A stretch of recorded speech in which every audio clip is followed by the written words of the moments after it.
মেদিনীপুর গ্রাম প্রাকৃতিক সৌন্দর্যে ভরপুর ও বেশ বড় একটি গ্রাম। দূর দূরান্ত থেকে সবাই বেড়াতে আসে এই গ্রামের প্রাকৃতিক সৌন্দর্য উপভোগ করতে। দুই বন্ধু রুদ্র আর অমিতের অনেক দিনের ইচ্ছা ছিল গ্রামে বেড়াতে যাবে, তাই তারা ঠিক করলো এবার মেদিনীপুর গ্রামে তারা বেড়াতে যাবে। শহরের একঘেয়েমি জীবন আর অফিসের কাজের চাপে বেশ হাঁপিয়ে উঠেছিল। আগামীকাল শুক্রবার, অফিস ছুটি, তাই দুই বন্ধু বিকেলে অফিস শেষ করে সন্ধেবেলা মোটরসাইকেলে করে মেদিনীপুর গ্রামে রওনা দিল। আজকের সকালে অফিসের আড্ডাটা বেশ ভালোই জমেছিল বল। হ্যাঁ, অনেকদিন পর যার যার স্কুলের গল্প করলাম, কত স্মৃতি যে মনে পড়ে গেল। সবাই এখন জীবিতার তাগিদে ব্যস্ত হয়ে পড়েছি, বন্ধুদের খোঁজ বা দেখা করার আর সময় হয়ে ওঠে না। আবার কবে দেখা হবে কে জানে। তোর আর আমার বাবা ছোটবেলার বন্ধু, সেই সুবাদে তুইও আমার বাল্যকালের বন্ধু। একসাথে স্কুল কলেজ এসবে পড়েছি, এখন আবার একই সাথে অফিসে দুজনেই চাকরি করি। হ্যাঁ, সেই স্কুল থেকে আমাদের জীবনের সব দুঃখ কষ্ট আমরা একসাথে ভাগ করে আসছি। মনে আছে তোর সেই দুষ্টুমির কথা? মনে থাকবে না আবার? সেবার তো আমার জন্য স্যারের ব্যাতের মার থেকে বেঁচে গেছিলি। তোর জন্যই আম চুরি করে বাসায় নিয়ে যেতে পেরেছিলাম। সেই দিনগুলো খুব মজার ছিল রে। এখন শুধু আমাদের এক বাড়িতে জামাই হওয়া বাকি। নির্জন এই পথে চলতে বেশ ভালোই লাগছে। সত্যি তোদের গ্রামটা বেশ সুন্দর। বহুকাল পর গ্রাম দেখছি। গ্রামের এই শীতল হাওয়া যেন মনকে প্রফুল্ল করে তুলছে। আধার রাতে নির্জন এই পথে শুধু ঝোনাকি পোকার ঝিঝি শব্দ।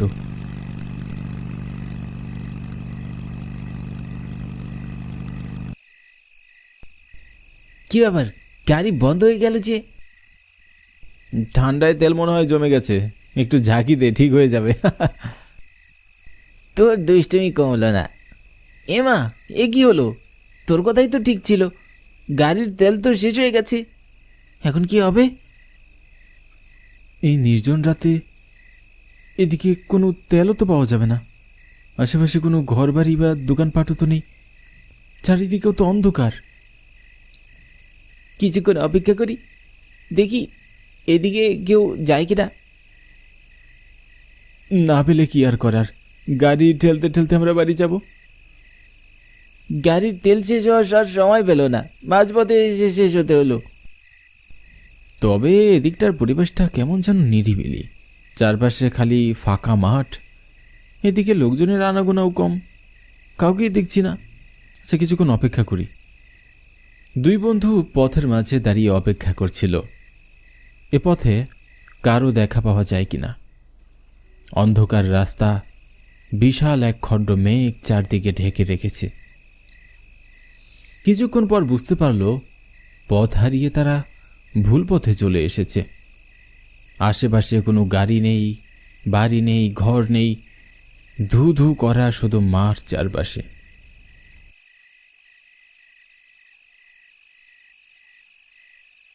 এমন সময় আচমকা রুদ্র কালো ছায়া দেখতে পেল।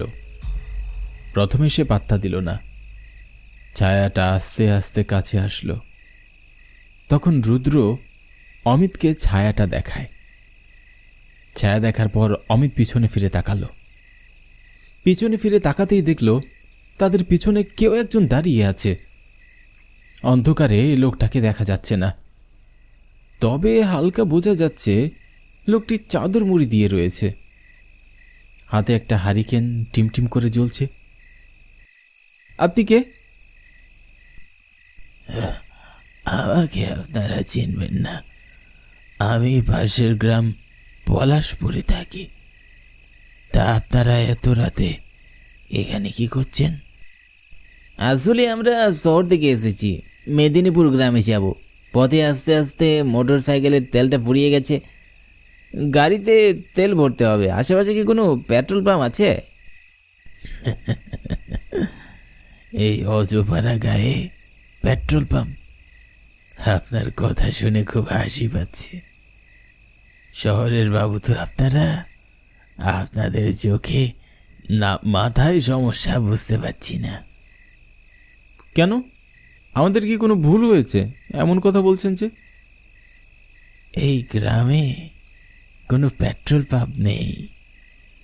এত রাতে এই রাস্তায় কোনো মানুষের আনাগোনাও থাকে না। চারপাশে খালি ঝোপঝাড়ে ভরা। এদিকটায় ভয়ে কেউ আসে না। আপনাদের আজ রাতটা অপেক্ষা করতে হবে। সকাল হলে কোনো একটা ব্যবস্থা করা যাবে। এভাবে এই নির্জন জায়গায় সারা রাত বসে কি কাটানো যায় নাকি? আজকের রাতটা কাটানোর জন্য আশেপাশে কি কোনো বাড়ি টাড়ি পাওয়া যাবে? আমরা কোনো মতে সেখানে আজকের রাতটা কাটাতাম। আশেপাশে থাকার মতো কোনো বাড়ি পাবেন না আপনারা। তবে তবে থেমে গেলেন কেন?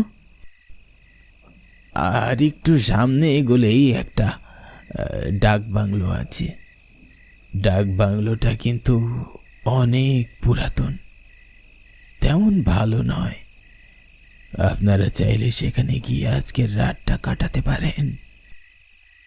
ডাক বাংলো পুরাতন হলেও চলবে, আমাদের কোনো সমস্যা নেই। তা এখান থেকে কত দূর সেটা? এই তো সামনেই, বেশ কিছুটা পথ হাঁটলেই ডাক বাংলো দেখা যাবে। চলুন, আমি আপনাদের রাস্তা দেখিয়ে বাংলোতে নিয়ে যাচ্ছি। দুই বন্ধু লোকটির পিছন পিছন হাঁটা শুরু করলো।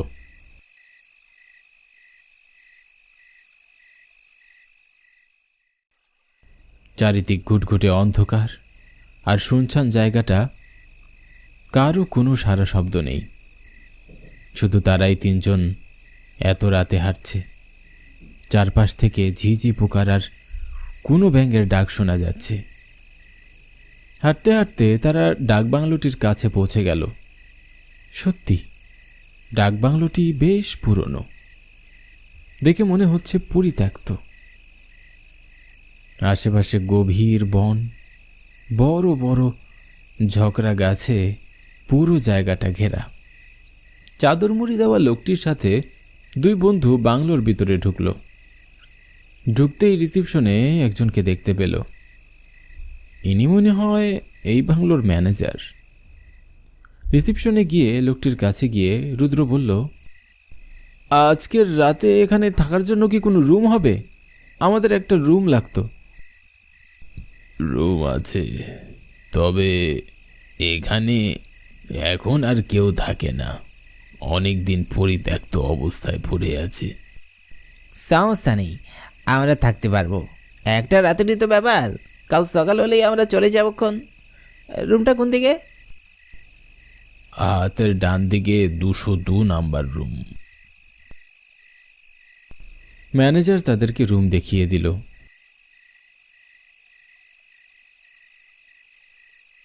দুই বন্ধু রুমে ঢুকে দরজা বন্ধ করে দিল। রুমটা অনেক দিন বন্ধ থাকায় রুমের ভিতর কেমন যেন একটা ভ্যাপসা গন্ধ। ঝুলো ময়লায় ভরে গেছে রুমের দেওয়ালগুলো।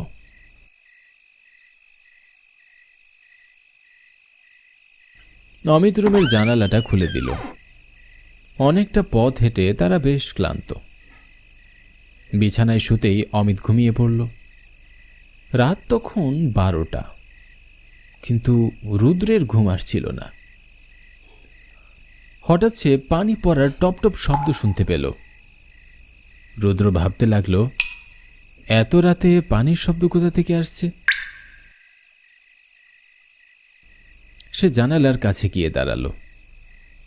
জানালার কাছে দাঁড়াতেই তার চোখে পড়ল পুকুরের দিকটা। বাংলোর পিছনে একটা পুকুর আছে। তাদের রুম থেকে পুকুরটা দেখা যাচ্ছে।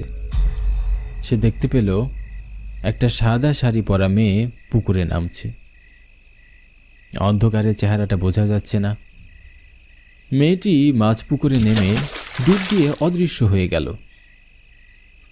রুদ্র চিন্তা করতে লাগলো, এই মেয়েটি কোথা থেকে আসলো এত রাতে এই পুকুরে? সে অমিতকে ঘুম থেকে ডেকে তুলল, তাকে মেয়েটির কথা জানালো। কি যাতা বলছিস বে? এত রাতে এখানে মেয়ে আসবে কোত্থেকে? তুই মনে হয় ঘুমে ভুল কিছু দেখেছিস, না হয় তোর মনের ভুল টুল হবে। হেঁটে হেঁটে ক্লান্ত হয়ে গিয়েছিস, তাই এইসব ভুলভাল দেখছিস। চল চল, ঘুমিয়ে পড়। তুই জানালার কাছে চল, দেখবি। রুদ্র আর অমিত জানালার কাছে গিয়ে দাঁড়ালো। তারা জানালার কাছে দাঁড়াতেই শীতল হাওয়া অনুভব করল। শরীরটা কেমন যেন ভারী হয়ে গেল তাদের। পিছনে ফিরে তাকাতেই তারা দেখে সাদা শাড়ি পরা একটি মেয়ে তাদের পিছনে দাঁড়িয়ে আছে। হঠাৎ নাকে ভেসে আসলো এক প্রকার দুর্গন্ধ, ঠিক যেন মাংস পচার গন্ধ। এরপর তারা তাকিয়ে দেখে ফ্যানের সিলিংয়ে একটা ঝুলন্ত লাশ ঝুলছে, আর মেয়েটি নিচে দাঁড়িয়ে আছে। মেয়েটির চেহারা বীভৎস রূপ ধারণ করে।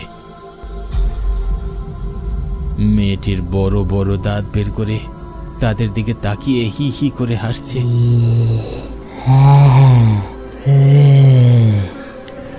তোরা কে? এখানে কি করিস? তোদের এত বড় সাহস হলো কি করে এই রুমের ভেতরে আসার? আজ তোদের রক্ষা নেই।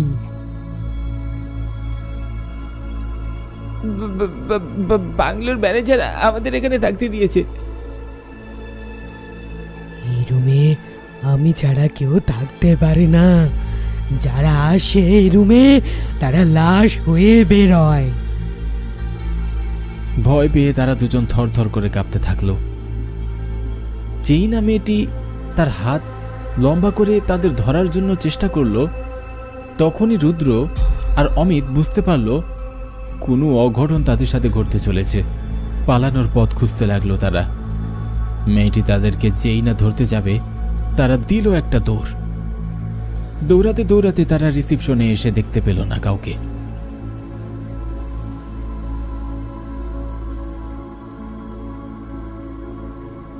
গেটের কাছে এসে একজনকে বসে থাকতে দেখল। তার কাছে যেতেই দেখল এ তো সেই চাদর মুড়ি দেওয়া লোকটা, যেই ডাকবাংলোতে তাদের নিয়ে এসেছিল।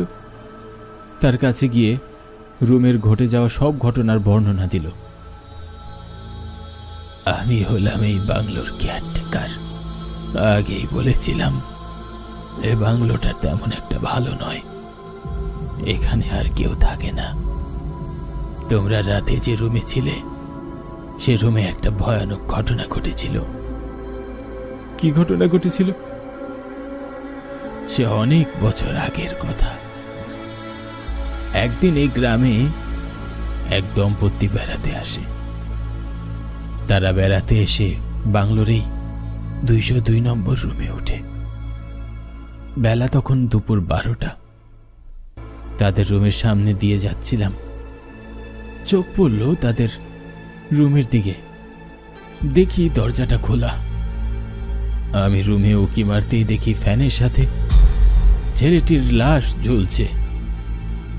ছেলেটির মুখ থেকে রক্ত বেয়ে পড়ছে, আর মেয়েটি মেঝেতে পড়ে আছে। তার সারা শরীর ছিন্ন ভিন্ন হয়ে আছে। শরীর থেকে মাথা আলাদা হয়ে ঝুলছে। মেঝেতে ঝোপ ঝোপ লাল রক্তের পায়ের দাগ।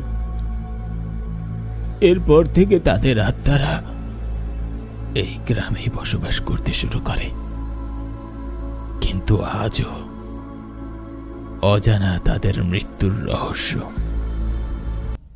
এ ঘটনা ঘটার পর ডাক বাংলোর এ রুমে কেউ এসে রাতে থাকতে পারেনি। তোমাদের ভাগ্য ভালো, তোমাদের কোনো ক্ষতি হয়নি।